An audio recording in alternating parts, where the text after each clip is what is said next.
Nouvelle édition sur l'ORTB. Bonsoir à tous, voici les titres de ce 20h. Dans l'actualité ce soir, une révolution s'annonce dans le contrôle routier au Bénin. Le Conseil des ministres a validé l'acquisition de 500 caméras piétons au profit de la police républicaine et de la douane. Vous comprendrez les tenants et aboutissants de cette décision gouvernementale. Des machines pour renforcer la production du riz au Bénin. La Sonama, la Société nationale pour la mécanisation agricole, a fait une démonstration à Malanville. Les producteurs du riz sont désormais mieux informés sur le mécanisme d'acquisition de ces équipements de pointe. Et puis 2 prix spéciaux décrochés pour le compte du Bénin au FESPACO. Le réalisateur Mohamed Alabi a convaincu le jury de la 28e édition de la célébration du 7e art à suivre le point de notre envoyé spécial.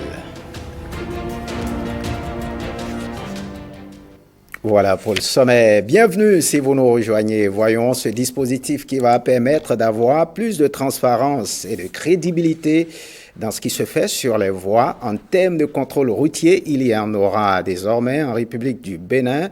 Il a été validé en Conseil des ministres mercredi dernier l'acquisition de 500 caméras piétons au profit de la police et de la douane.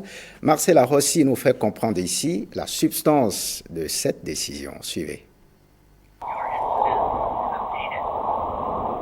En République du Bénin, certains corps dépositaires de l'ordre public sont bientôt renforcés dans leur capacité opérationnelle. Le gouvernement va doter très prochainement la police et la douane de 500 caméras piétons et accessoires ainsi que du dispositif logiciel et matériel permettant l'exploitation des données produites. Des équipements pour moderniser les interventions de ces 2 corps en y apportant aussi de la transparence. De façon spécifique, ils sont destinés à l'amélioration de la sécurité des personnes et des biens, la prévention des incidents au cours des interventions des agents de police ou de douane.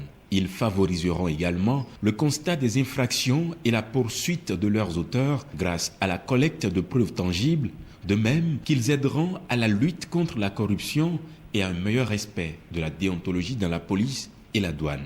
Voilà qui illustre une fois de plus le respect des engagements du gouvernement du président Patrice Talon. Cette décision est aussi la preuve de la mise en œuvre des résolutions issues de l'examen du compte rendu de l'accident de circulation survenu à Dassa-Zoumen le dimanche 29 janvier 2023. Car le Conseil des ministres du 1er février 2023 avait, entre autres mesures, après analyse de la situation et des causes probables du drame, instruit la police républicaine à l'effet d'intensifier les contrôles routiers par un déploiement important de policiers. Le gouvernement ayant décidé de mener les démarches pour doter ceux-ci, à terme, de caméras et micros pour plus d'efficacité. Passons à ce message. En sa session, plus tôt, le Conseil des Nations Unies sur les droits humains a tenu sa session ordinaire en fin de semaine. Après ouverture des travaux, le ministre des Affaires étrangères a présenté la situation des droits humains au Bénin. Voyons la cérémonie. Excellences, Mesdames et Messieurs, distingués participants, je déclare ouverte la 9e rencontre de la 52e session ordinaire du Conseil des Nations Unies sur les droits de l'homme. Continuant avec le segment de haut niveau, je donne la parole à Monsieur Aurélien Agbenossi, ministre béninois des Affaires étrangères. C'est au nom de l'attachement constant de la République du Bénin aux valeurs et principes universels des droits humains que je me réjouis de prendre part à ce segment de haut niveau qui m'offre l'agréable opportunité de vous féliciter, Monsieur le Président, pour votre accession à la présidence du Conseil des droits de l'homme au titre de son 17e cycle qui démarre avec la présente session. Je vous adresse les vœux chaleureux de succès de mon pays et vous assure de son plein soutien durant votre présidence qui intervient, par ailleurs, à la suite de l'entrée en fonction du nouveau haut-commissaire des Nations Unies aux droits de l'homme, M. Volker Turk, à qui je renouvelle mes vives félicitations pour sa nomination, ainsi que mes vœux de réussite dans sa noble mission au service de la protection, de la promotion des droits de l'homme dans le monde. Mon pays, le Bénin, s'honore de pouvoir contribuer activement à la réalisation de cette mission du reste collective en sa qualité de membre pour la 2e fois de son histoire du Conseil des droits de l'homme depuis le 1er janvier 2022. Le président de la République, M. Patrice Talon, s'est personnellement fait l'écho de cet appel le 12 janvier dernier à Cotonou dans son message de vœux de nouvel an au corps diplomatique et à travers des mots empreints de piété que je souhaite reprendre à mon compte ici. Je le cite, « Je souhaite, et prie le ciel, que la guerre en Ukraine s'achève en 2023. Elle impacte trop négativement nos vies et sa persistance compromettrait de manière trop durable la valeur humaine. » Fin de citation. Les orientations du programme d'action gouvernementale mis en œuvre depuis son élection visent ainsi à renforcer la démocratie, l'état de droit et la bonne gouvernance, engager et poursuivre la transformation structurelle de l'économie béninoise, améliorer durablement les conditions de vie et le bien-être social des populations de notre pays. La 52e session de notre Conseil, qui s'ouvre avec ce segment de haut niveau, nous offre l'occasion d'engager les réflexions nécessaires pour favoriser une meilleure adhésion de tous les États aux principes et valeurs universelles qui sont au cœur de cette déclaration fondamentale dans le respect des spécificités régionales et nationales. C'est pourquoi mon pays adhère pleinement aux initiatives lancées par le Haut-Commissaire afin que cette commémoration puisse être un moment d'approfondissement de la conception holistique des droits de l'homme quant à leur indivisibilité et leur interdépendance. Et on prend la direction de l'Assemblée nationale après sa nomination par le président de l'Assemblée nationale, André Dossa, prend officiellement les commandes de la direction des services de l'information et de la communication de l'institution parlementaire. C'est la salle Antoine Ejikola-Wale au palais des gouverneurs à Porto Novo qui a servi de cadre à la passation de charges. Plusieurs autres directeurs confirmés à leur poste ont également pris l'engagement d'accompagner le nouveau président de l'Assemblée nationale dans sa mission au cours des 3 prochaines années. Firmin Bassao nous en dit plus. Un nouveau directeur nommé et plusieurs autres confirmés à leur poste, Louis Vlavonou peut désormais compter sur une équipe pétrie d'expérience, dynamique et loyale. Parmi les désignations, celle qui focalise le plus d'attention est la nomination de André Dossa en tant que nouveau directeur des services de l'information et de la communication de l'Assemblée nationale. Lui qui entend désormais offrir à cette direction des perspectives meilleures. La direction des services de l'information et de la communication des SICOM est une direction importante de l'Assemblée nationale. C'est à travers l'action de ces services et de ces animateurs que les populations sont informées de ce qui se passe et se dit à l'Assemblée nationale. C'est aussi à travers elles que les populations peuvent recevoir les énergies découlant de ce temple de la démocratie qu'est l'Assemblée nationale.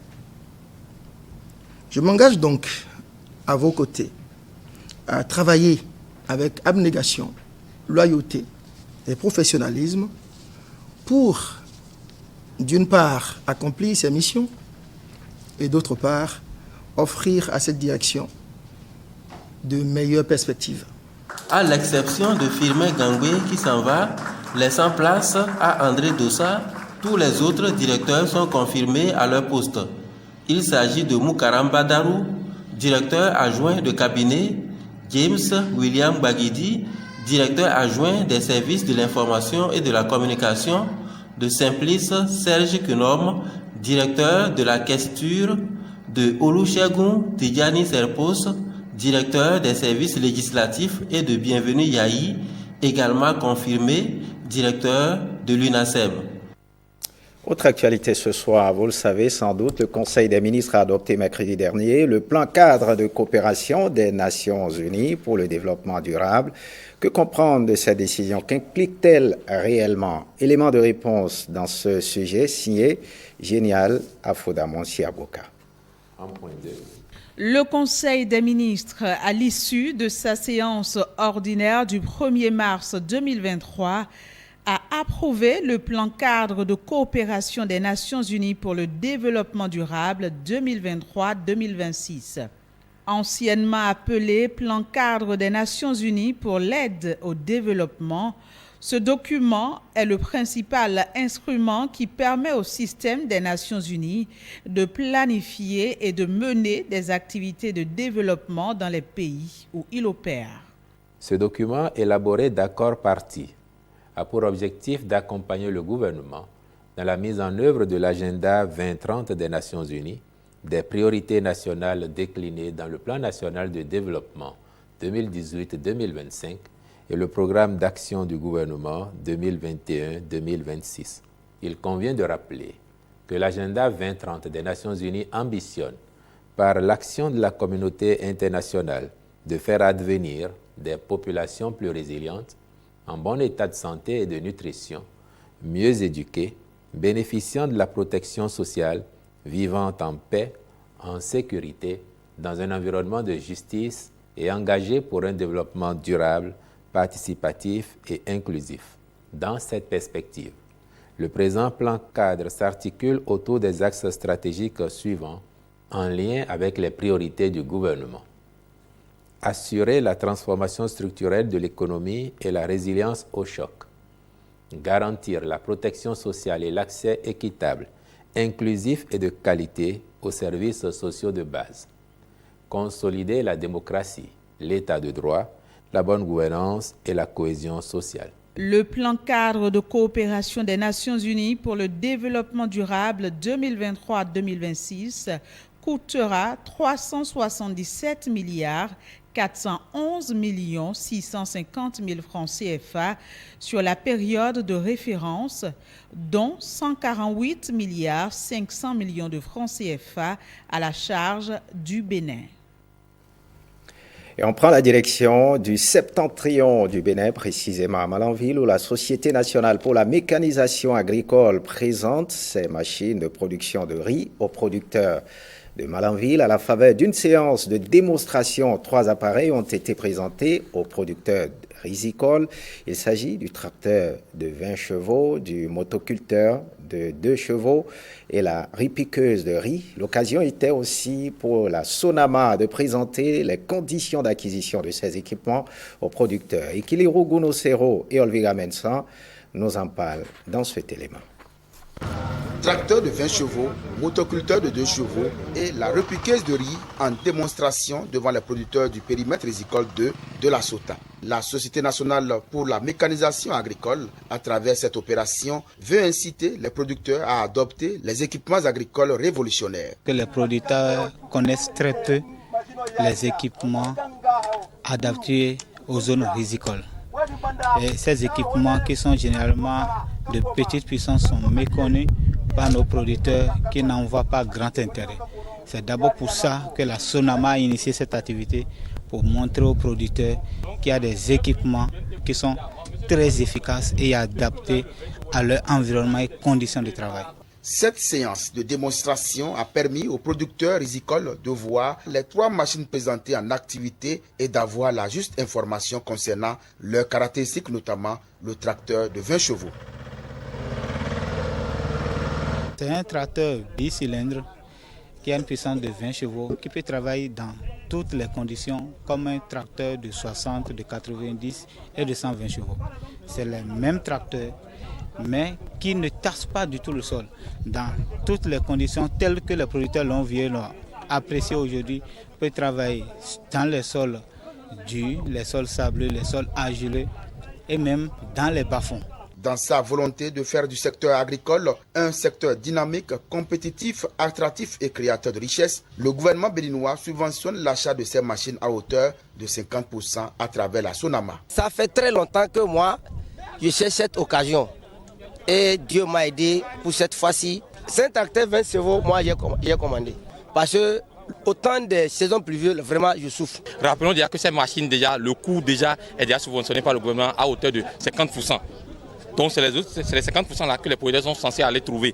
Et quand ils n'ont pas ces 50% aussi, on les accompagne aussi à avoir une partie de 50% là pour pouvoir acquérir le matériel. La Sonama invite donc les agriculteurs et producteurs agricoles à se manifester afin d'acquérir ces machines révolutionnaires, histoire de booster la production béninoise dans la sous-région. Voyons à présent cette réforme aux multiples avantages avec ce maillon indispensable de la chaîne agricole. Il s'agit bien sûr du secteur maraîcher avec l'avènement de la FENOMA, la fêtière du secteur. Un vent de réforme souffle désormais depuis quelques années pour assainir le milieu. Le sujet a intéressé le desk environnement santé de la rédaction. Voici le sujet que Jean-Claude James et Odette Obelakou nous proposent.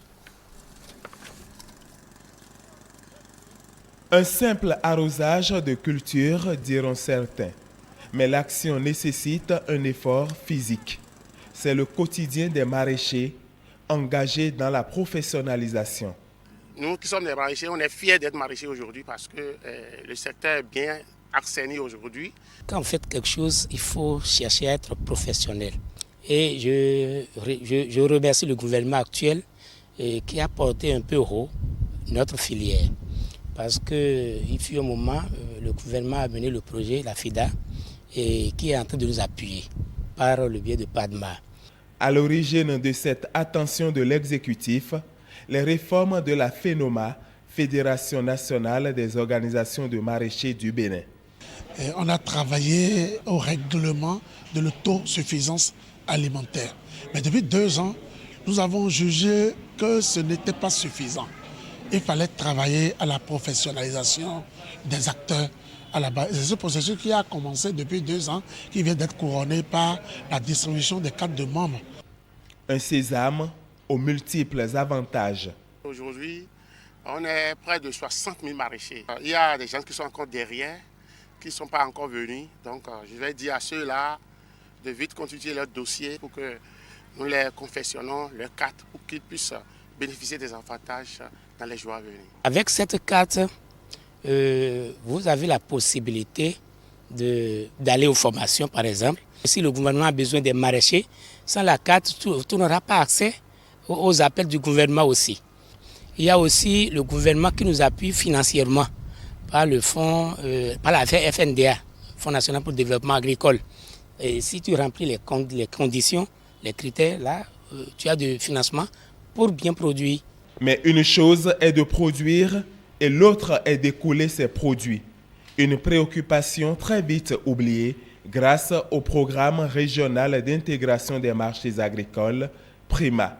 Et ce projet est venu uniquement pour le marché, pour pouvoir travailler pour que le marché d'écoulement soit.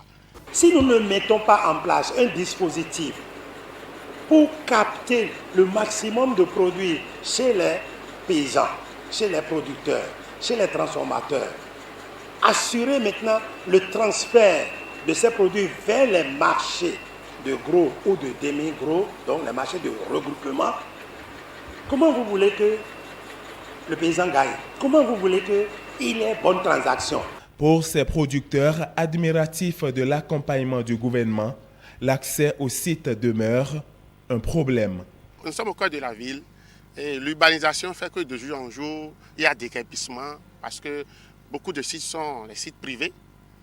Et quand ceux-là sont prêts pour la construction, ils viennent dégager les maraîchers. Si les autorités peuvent nous aider à s'installer sur des sites sécurisés, vraiment, nous avons la force de faire extension de ce que nous voulons, de ce que nous faisons, pour que nous arrivions à satisfaire la population. Nous avons parlé des villages maraîchers. On en a besoin. Parce qu'il y a des jeunes qui veulent travailler, mais ils n'ont pas la terre. Là où nous sommes actuellement à Sémé, on est en train de mettre des cocos un peu partout. Il y a des cocotiers qu'on peut laisser à nos dispositions et on va exploiter. Un secteur organisé, des acteurs motivés pour produire davantage, un espoir pour relever le défi de la sécurité alimentaire au Bénin. Parlons à présent de cette célébration, la 3e édition du Gala des leaders. Les lauréats de cette édition, l'édition de 2023, seront présentés au public. Le Gala des leaders est une soirée de promotion de l'excellence dans divers domaines. Les organisateurs de cet événement reviennent sur les enjeux. Saturdine Obelakou et Benjamin Denayon pour le point. 3e édition du Gala des leaders. C'est une soirée qui va réunir les vrais développeurs d'Afrique pour une distinction des grands leaders. Cette édition se base sur l'opportunité de réseautage pour le développement de l'Afrique. L'innovation aussi de cette année sera aussi liée à ce financement, le financement d'un projet de jeunes au cours de la soirée qui connaîtra donc le déblocage de fonds pour ce jeune qui a été sélectionné après tout le process. Et c'est un projet agricole, je me permets de le dire ainsi directement, qui a été retenu et qui nécessite une attention particulière de tous ces partenaires, de tous ces investisseurs qui sont de la partie, et pour qu'ils puissent, un temps soit peu, permettre à ce jeune homme de pouvoir évoluer dans son secteur. Nombreuses sont les difficultés rencontrées dans la constitution de sponsors potentiels de l'événement. Au Bénin, il y a cette difficulté de réussite. Ça peine. Il n'y a pas de soutien, il n'y a pas d'accompagnement. Il faut d'abord toquer la porte, il faut d'abord forcer, il faut d'abord dire pardon et tout. Et autant on se disait, mais est-ce que la faute est à l'événement? Est-ce que ce n'est pas bien réfléchi? À entendre plutôt le nom du projet. C'est comme si tout est déjà acquis. On a déjà tout à notre disposition. Financièrement, il y a un problème qui se pose en question. Alors que nous mettons de lumière sur notre pays. Quand on organise dans un pays, c'est ce pays qui est à l'honneur. C'est ce pays qui est valorisé. C'est ce pays qui est vu partout. Parce que nous avons lancé les votes sur le plan africain dans tout le monde. Je dirais dans le monde entier en quelque sorte. Parce que quoi? Il y a un lauréat de la diaspora africaine. Il y a un lauréat de l'Afrique de l'Ouest. Il y a un lauréat de l'Afrique australe. Il y a un lauréat de l'Afrique de l'Ouest, un de l'Afrique du Nord et tout. Rendez-vous est pris pour ce samedi 4 mars. La cérémonie est exclusive et sera diffusée en live sur tous les canaux de Gala des leaders. Direction Ouagadougou au Burkina Faso, c'est de tradition au Festival panafricain de cinéma de Ouagadougou que des institutions régionales attribuent des prix spéciaux à chaque veille de délibération officielle. Pour cette 28e édition, le Bénin ne repart pas les mains vides. Le jeune réalisateur Mohamed Alabi décroche 2 prix spéciaux pour sa promotion, pour sa production. Retour sur cette belle soirée de distinction dans la capitale burkinabé avec notre envoyé spécial Ulysse Elliott Djodi. Les prix spéciaux du FESPACO décernés par l'ensemble des jurys de chaque catégorie sur le festival et par des associations de critiques cinéma interviennent à chaque veille de clôture du festival. Pour l'édition 2023, 2 prix sont revenus au Bénin. Il s'agit du prix du plus jeune réalisateur et le prix spécial du jury de la catégorie prix d'école de cinéma. Je vais dire que je suis vraiment content, je suis très content et je remercie la CEDEAO, je remercie le FESPACO et j'espère que dans l'avenir on aura beaucoup d'autres trophées pour le Bénin. Le Burkina Faso tient à perpétuer cette initiative de reconnaissance qui est un vrai coup de pouce aux réalisateurs africains et ceci avec les partenaires techniques et financiers. Les cinéastes africains de la diaspora, comme à toutes les éditions, ont une fois de plus marqué un grand intérêt pour les prix spéciaux. En effet, ces récompenses des donateurs offrent des tremplins aux œuvres lauréates et la visibilité pour une meilleure carrière. Permettez-moi à cet instant d'exprimer toute la reconnaissance du gouvernement du Burkina Faso aux donateurs ici présents pour leur générosité. Les prix spéciaux du FESPACO 2023, c'est près de 100 millions de francs CFA distribués aux producteurs et réalisateurs de films. On quitte le Burkina Faso et on fait un tour à présent sur la toile. Là-bas, la traque aux cybercriminels en cours au Bénin suscite des prises de position. Pendant ce temps, un teaser de l'hôtel Sofitel de Cotonou emballe les internautes. Les échos du web, c'est avec Stanislas Limpon.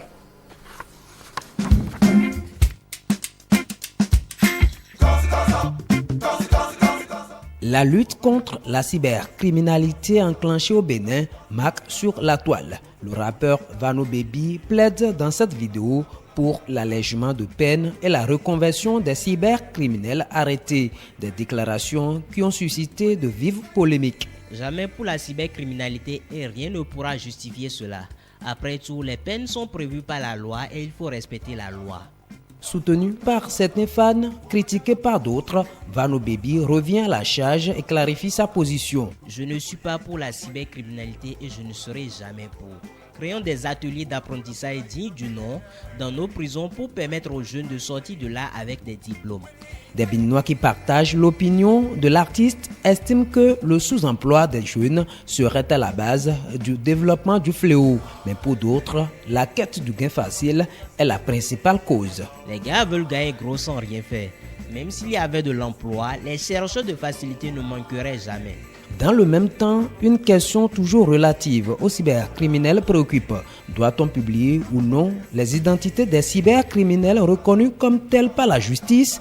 C'est un sondage lancé par Serge Novillon de la direction de la communication de la présidence. En commentaire, des internautes marquent leur accord, d'autres désapprouvent.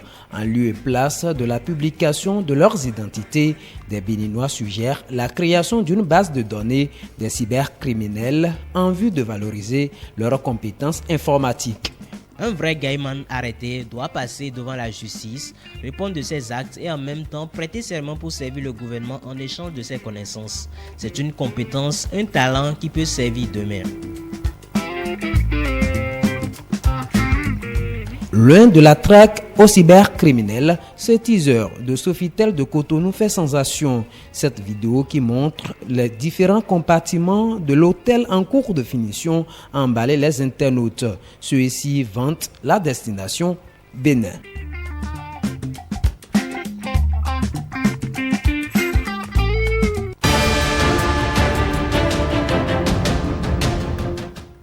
Les informations de nos frontières. À présent, 300 Ivoiriens et Maliens quittent la Tunisie suite aux agressions et manifestations d'hostilité visant les ressortissants d'Afrique subsaharienne. Le haut-commissaire aux droits de l'homme de l'ONU dénonce une tragédie et Emmanuel Macron clôture sa tournée en Afrique centrale, en RDC. Suivrons la compilation de Obed Adelako.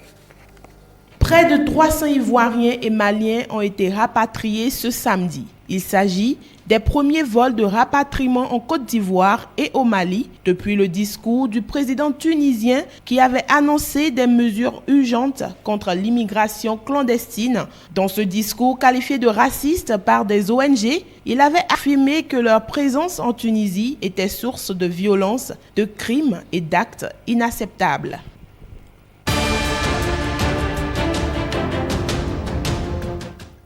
Le haut-commissaire aux droits de l'homme de l'ONU a présenté un rapport alarmant sur les territoires palestiniens occupés. Le rapport fait état d'une hausse de la violence au Proche-Orient et d'une forte répression de la part de Tel Aviv.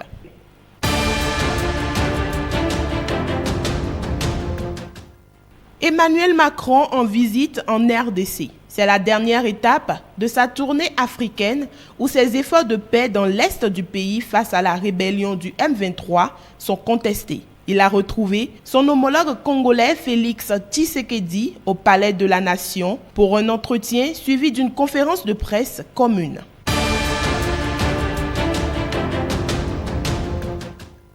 Ce journal se refait. Merci à nos téléspectateurs qui nous regardent depuis Betekoukou, c'est à Dassa, dans l'arrondissement d'Akofo-Goudjouré. Merci à vous tous et bonne suite des programmes sur l'ORTB. Rodrigue